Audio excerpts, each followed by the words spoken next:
The first slide is really what I see as the problem with the high gas prices we're paying in California. It's the fact that we have 5 oil refiners that make 97% of our gasoline.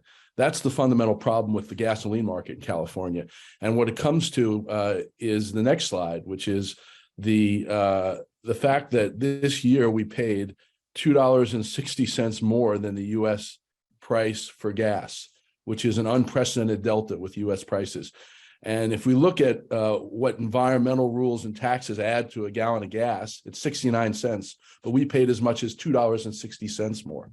That is unheard of, and it is outrageous. And it's what led the governor to go down the direction that we asked him to go into, which is the next slide, which is looking at the real reason behind this, which is the windfall profits. Next slide. Yeah. This slide shows that in the first 9 months, that slide, big 5 profits, the next slide. Yeah. Shows that in the first 9 months of this year, oil refiners in California, the big 5 oil refiners, made almost quadruple what they made in the first 9 months of last year, $67 billion more. And they made $17 billion in the first 9 months of last year. These are windfall profits never before seen. Next slide, please. And we looked in California to, specifically how much they were making per gallon. We found that in the last 20 years, oil refiners made 32 cents per gallon average for refining gasoline in California. And yet this year, you can see, go to the next slide, they're all well over the 50-cent mark, which is the mark I put as a windfall, because they've only crossed it 3 times in the last 20 years, 50 cents per gallon profits. They're all up there. They're up at like 69 cents per gallon average for the first 9 months of this year. And that's the point. The point is, the reason our gas prices went up so high is because the oil refiners' profits went up so high. And usually when you have price spikes in gasoline, it comes with profit spikes. This year was no exception. Go to the next slide, please. You'll see that their profits more than doubled this year.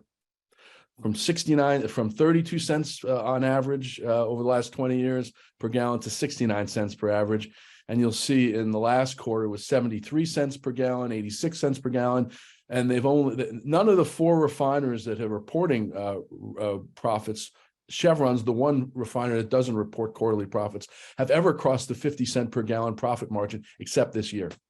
Next slide, please. So that's why we're looking at a windfall profits tax. Another data point is we looked at the profits from the 4 refiners that report them just in the last 9 months, and compared them to profits everywhere else in the world and nation. And we found oil refiners made 30% more profit from California and the West Coast than they did from anywhere else in the world or nation. So not only they double their own profits, but they're also making much more money off Californians. If you go to the next slide, please, we'll see that this is another expression of it. That the solid line is the company's profits around in the U.S., and the dotted line is the California profits. Next, please. And if you calculate for just the 4 refiners that report their profits, how much above that, I took 50 cents as the windfall profit cap, because they hadn't crossed it, and you take all the profits and divide it by their market share and how much they sold per gallon in gasoline, you come up with $1.8 billion in rebates they'd owe us just for the first 9 months of this year, and without Chevron, which is 30% of the market, and they traditionally have greater profits. So we're talking about billions and billions of dollars that they've overcharged us. Next, please. And that's why we need a windfall profits cap. In a nutshell, we have hundreds of millions of dollars owed to us by these refiners. And that's why the governor this afternoon is introducing legislation, or presenting legislation, that is going to get us to a windfall profits rebate, a price gouging penalty, where everything above a certain level will be rebated to consumers, and there'll be a penalty for crossing it. Next slide, please. Well, we did some polling and tested this question. And we did a split sample. This was done right before the election, the end of October, by Fairbanks Maslin, so a really reputable pollster. We asked, do you agree with a price gouging rebate and or a windfall profits caps. We tested it both ways. Next slide, please. In the case of abnormally high profits and the case of abnormally high prices. And you'll see just off the bat, it's very high, 62%, 64%, 63%. There's no difference statistically between using the words price gouging, rebate, and windfall profits cap, both very popular. Next slide, please. You'll see that, go to the next slide, I guess. You'll see that we did all sorts of testing on the messaging. But before I get to that, I just want to say the 64% and is across the board. We have like 86% support from Democrats, women, men, doesn't matter, 56% support from independents, all races, all ethnicities supported, every region of the state, it has support. 69% in the Bay Area, 69% in LA. It's supported in the Central Valley. It's supported in the Inland Empire. Every place has a majority of support for this. So it is a broad base of support. Then we asked some questions, pumping up the proposal. And you can see they're very convincing statements.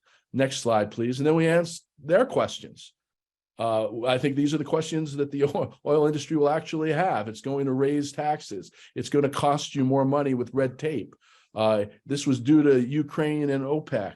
And they're somewhat convincing statements, but they're not particularly convincing when you go to the next slide, which is after all these statements are made, next please, you'll see that we come out ahead by 60%. Even after the other side's arguments are made, we come out over 60%. So this is a very, very cogent, powerful proposal to put a windfall profits cap, a price gouging penalty. It's supported, again, across the board and by virtually every group except conservative white Republicans, men. Republican women are favorable. Conservative white men, Republicans oppose it. But everyone else in the state is really behind this proposal. So I don't have much time. I want to open it up to take questions. I'll tell you that this afternoon we're going to learn more about this. The governors are going to have a bill in print, and we're going to go ahead with the session. And it's going to be, I think, a real landmark time for California. It is a majority vote bill, it's not a tax, it's a penalty. That makes it a majority vote bill, which makes it a lot easier to pass.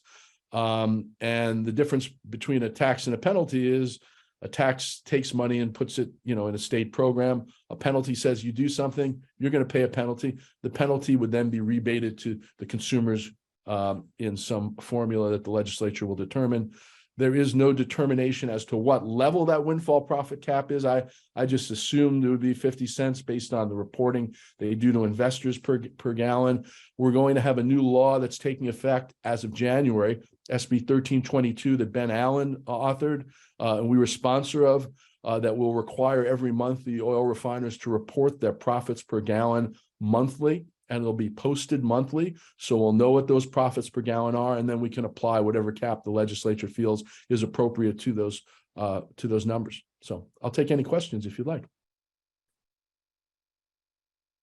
I want to say thank you again for your leadership on this issue, putting this forward in the minds of Californians, and to see Governor Newsom stepping up and courageously calling for a price penalty on price gouging as well is a testament to the work that you've done. And we had a press conference this morning at the Capitol with media in attendance, strongly calling with state and local elected officials supporting this. So appreciate your leadership on this issue, and we have a question.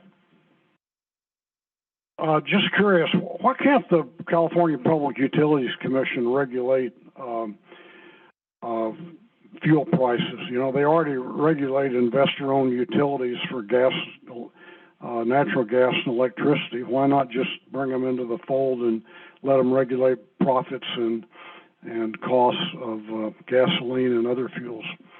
They could. That would be one way to go. There's been a lot of contention about how well they regulate them.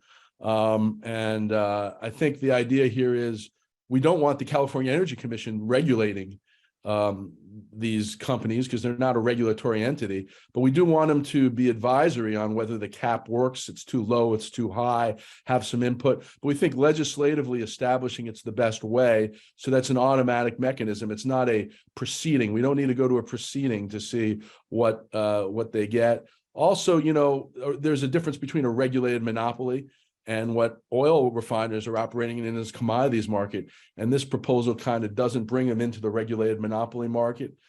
It treats them as though it's a commodities market. Just says if they charge too much for the commodity, if they make too much money, they got to give the money back. It's sort of it's less onerous, I would say, and that's why they've wanted to do it this way. Great, thank you. I know you have to get to a media interview. Maybe we have time for one more question from Igor.